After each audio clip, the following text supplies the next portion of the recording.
Je me suis toujours demandé si ce que je fais aura un sens.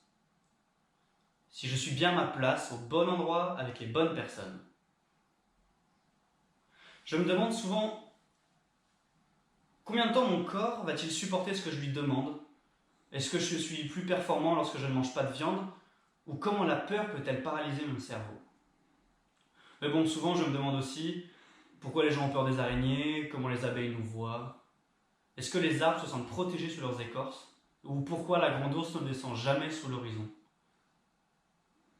Je me demande ce qui fait la légitimité de la répétition. J'ai entendu récemment, la répétition tient sa valeur du choix.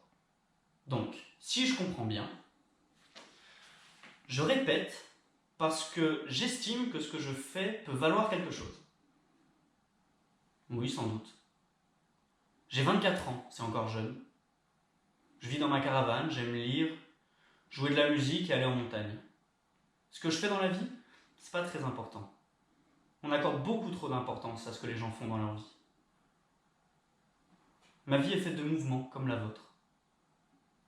Et je suis fait de carbone comme vous. Et j'ai passé beaucoup plus de temps à m'entraîner sur chacun des mouvements qu'à discuter avec mes sœurs ou à regarder mourir le monde.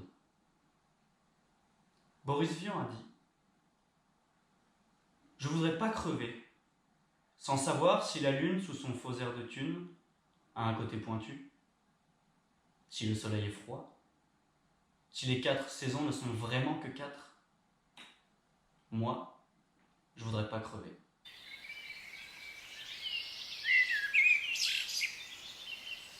Il faut toujours qu'il y ait des observateurs. C'est quand même dingue cette histoire. On est toujours dans un référentiel. Oui, un référentiel, ça ne veut pas dire un observateur conscient, ça peut être simplement une particule qui a une masse. Ça constitue un référentiel pour lequel on peut définir ce qu'on appelle un temps propre.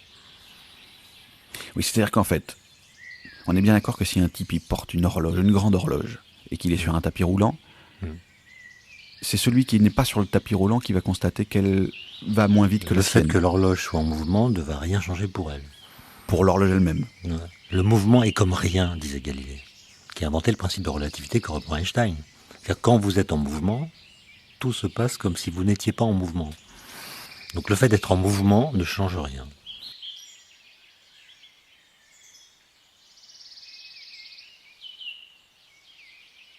Le fait qu'on ne peut pas bien atteindre et on ne peut pas vraiment être atteint, ça met en route une nouvelle façon de se sentir seul ici. La matière, donc parce que nous on est fait de matière, on a fait de la matière du carbone qui naît de la mort d'étoiles. Donc a priori on est d'une matière tout à fait commune, on est simplement une complexification moléculaire de cette matière. Ce que je trouve dingue, c'est que dans la ramification de la complexité de ces molécules, à un moment, ces molécules font des choses comme nous, qui se retournent et qui se reposent la question de leur origine.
Si la vie c'est je nais, je vis, je donne de l'énergie, je meurs et je me suis reproduit, les étoiles c'est de la vie. Mais personne n'en a rien à foutre de considérer qu'une étoile est de la vie parce qu'on n'a pas de contact. On sort dehors, on chope une coccinelle sur un toit, elle n'a pas notre mentalité et elle est là. 2 horloges synchronisées, vous en mettez une au sol, une à 1 km d'altitude. Est-ce que celle d'en bas tourne plus lentement que l'autre? Mais je sais pas ce que veut dire tourner plus lentement déjà. Que l'autre. Qu'est-ce que ça veut dire tourner plus lentement? Les aiguilles. Elles vont toutes les deux battre la seconde.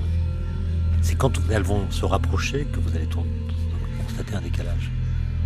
Mais elles vont bien se décaler. Elles vont se décaler.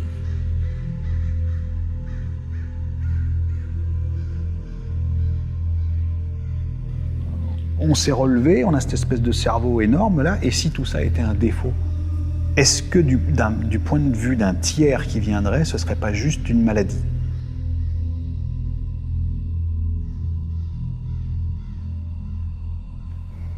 Si on pourrit là, on n'a pas de backup. Dans beaucoup d'ouvrages, on trouve une erreur. On dit par exemple, la relativité dit que la vitesse d'écoulement du temps dépend de la vitesse de l'observateur dans l'espace. Or, la vitesse d'écoulement du temps, d'abord, c'est une notion qui n'a pas de sens, puisqu'une vitesse, c'est une dérivée par rapport au temps. Dire que le temps a une vitesse, ça voudrait dire qu'il change le rythme de son écoulement par rapport à son rythme d'écoulement. Ça n'a pas de sens. Non, lui, il s'écoule. Voilà, donc le temps, il s'écoule d'une certaine façon. Enfin, on peut jouer sur les mots ensuite. Mais quand on dit cette phrase, on laisse entendre que quand on se déplace, notre temps change. Et en fait, non, il ne change pas. Non. En revanche, il se décale ou se désynchronise par rapport au temps propre des autres. Donc il ne faut pas imaginer qu'il y a un temps universel dont la vitesse d'écoulement dépendrait de l'observateur. Il faut plutôt imaginer qu'il est universel pour les observateurs d'avoir un temps propre qui lui est propre.